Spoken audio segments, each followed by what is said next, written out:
নমস্কার বন্ধুগণ। আমি আজকের আবার চলে এলাম আমার গল্পের ঝুলি নিয়ে। আজ তোমাদের আমি বলবো বিপত্তারিণী পূজার গল্প। সোজা রথ এবং উল্টো রথের মধ্যে যে শনিবার এবং মঙ্গলবার পড়ে, সেই দিনগুলিতে বিপত্তারিণী পূজা হয়।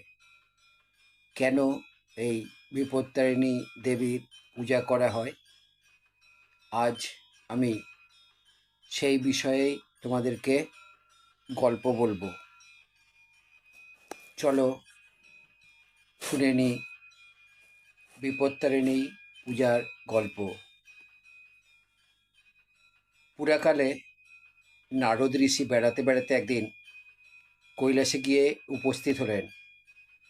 সেখানে শিব ও দুর্গাকে প্রণাম করে ঋষি জিজ্ঞাসা করলেন, প্রভু, আপনি তো মঙ্গলময় আর সব রকম মঙ্গলের কারণ।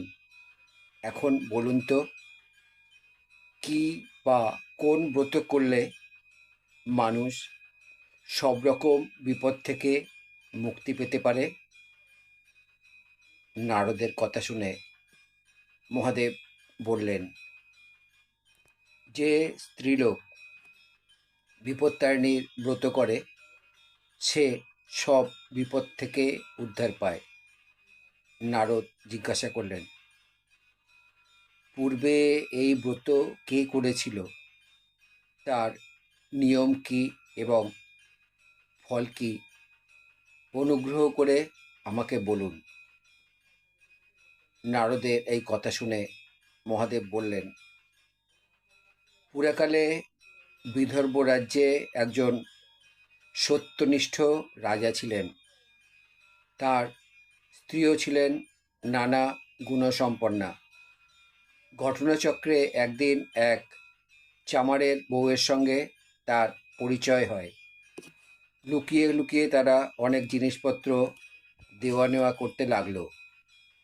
একদিন দুজনের নানা কথাবার্তা বলার মাঝখানে রানী বললেন, কখনো গোমাংস আমি দেখিনি, তুমি একটু গোমাংস লুকিয়ে আমাকে এনে দিতে পারো?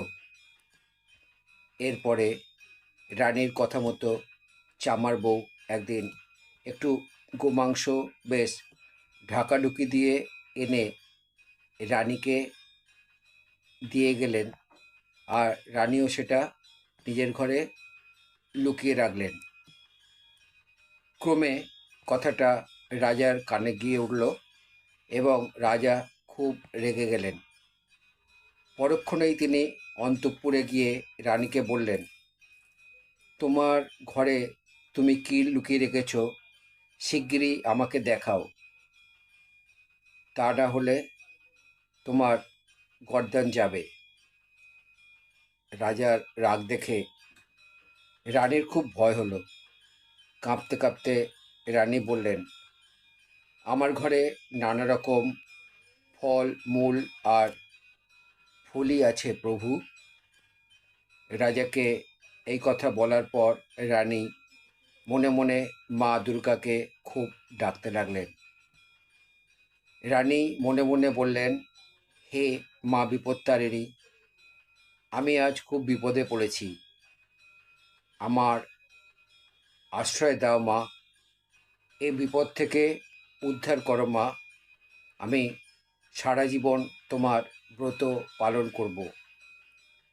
রানীর প্রার্থনায় দেবী সন্তুষ্ট হয়ে অভয় দিয়ে বললেন, তোমার স্তবে আমি সন্তুষ্ট হয়েছি।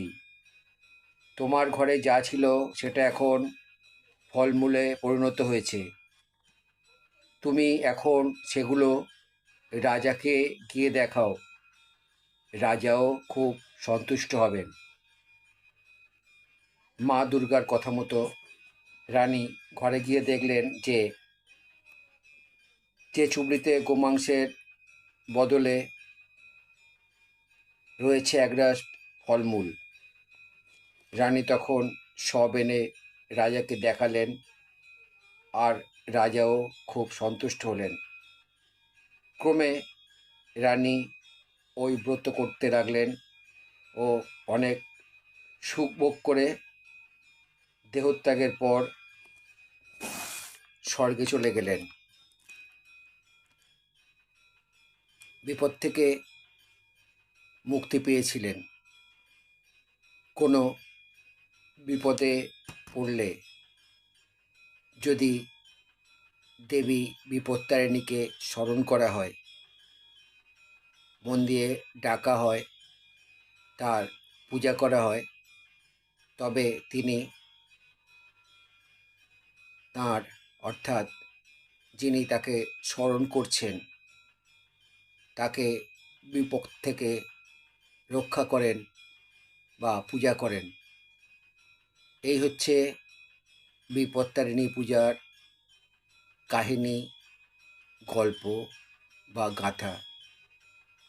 আমার আজকের এই কাহিনী বিপত্তারিণী পূজার গল্প যদি আমার বন্ধুদের ভালো লাগে, তাহলে আমার চ্যানেলে এসে লাইক, শেয়ার, কমেন্ট করবে। আমার চ্যানেলে নতুন বন্ধু হলে চ্যানেলটি সাবস্ক্রাইব করবে এবং নতুন পুরানো সব বন্ধুদের কাছে আমার অনুরোধ, আমার চ্যানেলের বেল আইকনটা অন করে রাখবে।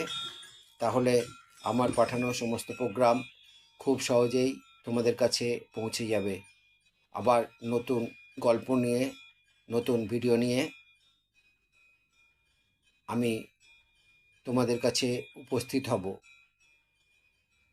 মা বিপত্তারিণীর আশীর্বাদ তোমাদের উপর বর্ষিত হোক। মায়ের কৃপায় তোমরা বিপদ থেকে মুক্তি পাও। যুগে যুগে দেবীর এই রূপ, এই অভয়দান যেন থাকে তোমাদের উপর। মাকে স্মরণ করে, মাকে প্রণাম করে আমি আমার আজকের এই গল্প এখানেই শেষ করছি। জয় মা বিপত্তারিণী, জয় মা বিপত্তারিণী, জয় মা বিপত্তারিণী।